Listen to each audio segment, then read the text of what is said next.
Shabbat Shalom. It is wonderful that we have this opportunity to be a community together on this Shabbat. In this special time of year, as I said at the beginning, there's a lot of brokenness in our world, but there's also a lot of sweetness and possibility and beauty in our world. A few weeks ago, I was listening to a podcast called Dear Hank and John, and this is Hank Green and John Green. They're brothers. John is known for writing a beautiful book called The Fault in Our Stars. Hank is also a novelist, but they're also self-proclaimed nerds and geeks. And they have created this whole online community and have all really just incredible questions. And my children have said that they have gotten through high school science because they watched their YouTube videos where they explain all kinds of math and science concepts. Just two brilliant men that have found incredible ways in our day and age to be able to share their knowledge and their wisdom and their insight to the world in just a sweet and amusing way.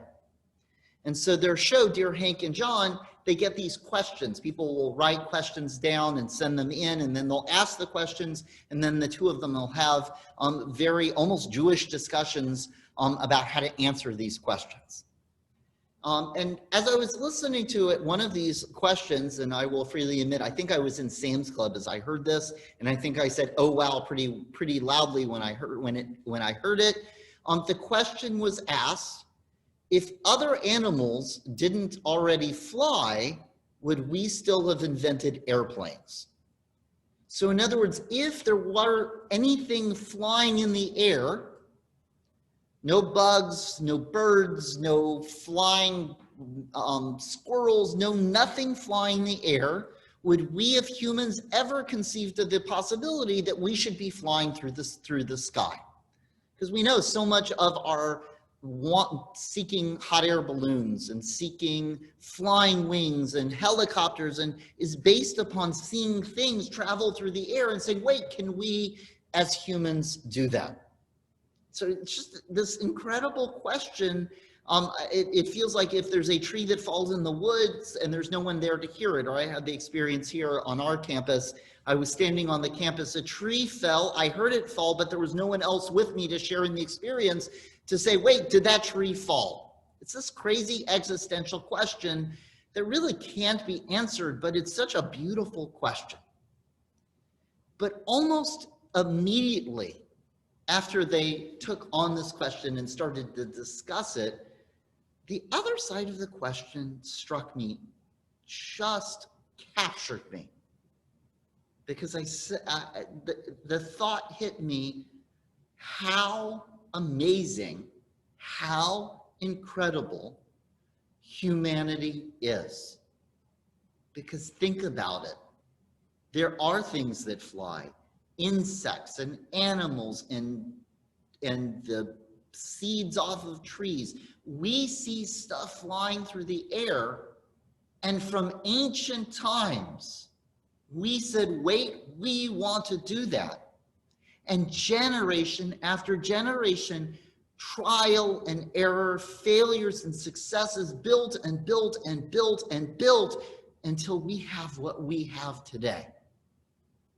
Think about Galileo and some of the pictures you've seen drawn, or the story of Daedalus and Icarus that we have of the Wright brothers. Think of the amount of hard work, of creativity, of patience, the generation after generation that they saw stuff flying out there. Oseh Shalom Bimramahu Ya'aseh Shalom Aleinu V'al Kol Yisrael. They said, wait, we see something out there. We want to bring it in here. And they found a way to do it. That patience, that perseverance, that creativity is so vital to us and to creating shalom in our world. It is, and you can say, oh, but Rabbi, that's just a podcast. It's a Jewish story. We actually have it in our tradition. So a man named Honi, the circle drawer, the circle maker, there are story after story about him, but one of them, very famous, almost a Rip Van Winkle story, is he's walking along the road, he sees an old man planting a carob tree, and he's like, ay, why, old man, are you planting a carob tree? How long is it going to take the tree to bear fruit? The guy says, 70 years. He says, why are you bothering to do that? And he wanders off and he lays down in a tree. He falls asleep for 70 years. He wakes up and there is somebody picking from the tree. And he says, wait, who are you? He said, this is the tree that my grandfather planted. And it becomes part of this whole story of tradition that even if I don't get to eat the fruit of that tree, then I still plant it for my children and grandchildren and great-grandchildren. That idea that even as I am here, I am looking back into the past and I am looking into the future and finding opportunities. We say the old shall dream dreams and the youth shall see visions in our tradition.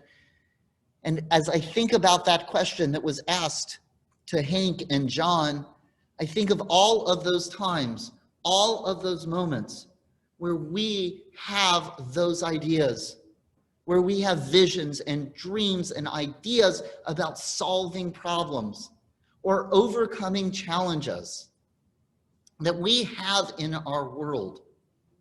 And we sit there and say, I'm not sure it'll work, or I don't know if it'll do. And that is that moment.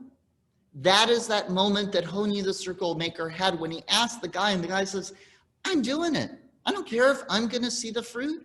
But by me talking about my dream, talking about my vision, talking about the potential of this tree, talking about the solution we come up with, even if we can't solve it in that moment, talking about how we could overcome a challenge, even if we can't solve it in that moment, we don't know what we might set forward. We might inspire someone next to us. We might start the ball rolling. We might be giving a critical piece, the missing piece that brings it all together. So whether it's this moment or the next moment or 1,000 moments down the road, that problem is overcome, that challenge is solved, that brokenness, there is tikkun, shalom, wholeness, harmony, and peace. And so on this Shabbat, as I challenge you with that question of, if there was never any animals flying the sky, would we have ever thought that we should be flying? I challenge you to look around, to see where the problems and the challenges are, and working from your heart and your creativity, from your heart and your soul and your mind, with the work of your hands and the work of your heart, getting those solutions, bringing people together with your Yetzer HaTov, your good inclination, finding ways to plant the seeds, to make the connection, to bring apart, starting now with the solutions that we need, whether it is in this moment or long into the future. Now, I share that with you on this Shabbat, both the question of what if, but also the reminder of what has happened and what has worked over and over again. And I ask you to think about the presentation, because tonight in our services, I hope you saw an image over and over and over again. It was the number 42, and it had the name Jackie Robinson, and it said April 15th. Because today is Jackie Robinson Day in the Major League Baseball. Now, I know what you're probably saying, because it's August 28th. I know that. This is not April 15th. However, like so many times in our tradition, it happened this year as well. In this year in Major League Baseball, they weren't playing games on April 15th because of COVID-19. And so today, on the anniversary of the March in Washington in 1964, Major League Baseball said, you know what? We are going to celebrate Jackie Robinson Day. And so today, in Major League Baseball, if after services you turn on your television and you look for a replay or you watch a game, you'll notice all of the players in baseball wearing the number 42 in honor of Jackie Robinson. Because in all of those years ago, spending time here in Vero Beach, And today, by the way, is not just the March in Washington. Today's also the anniversary of when Branch Rickey talked to Jackie Robinson the first time about the potential, the possibility of him being in Major League Baseball.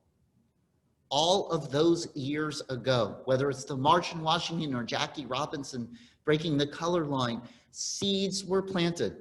They didn't solve every problem in that moment. They didn't even overcome most of the problems in that moment. But they asked that question, what if maybe we can do it? And with perseverance and creativity and collective effort over the years, over the generations, look at the world we have. It is still broken. It is still full of sorrows, and it is still full of challenge, but it is in a better, different place. And maybe we, looking back and seeing the efforts of those who have come before, maybe we'll find a little bit of chutzpah, a little bit of inspiration, a little bit of empowerment, that when we say, wait, it's not whole and complete, maybe we, Adonai oz le'amo yitin, Adonai yivarech et amo v'shalom, maybe on this Shabbat, as this year comes to an end and we get ready for the next year, maybe we will find that strength and that power and that patience, that oomph to go out and seek a way to bring shalom, the ideal of harmony and wholeness and peace, where everybody is working together to bring our world and all humanity and all of creation to its highest potential. Amen. Shabbat Shalom.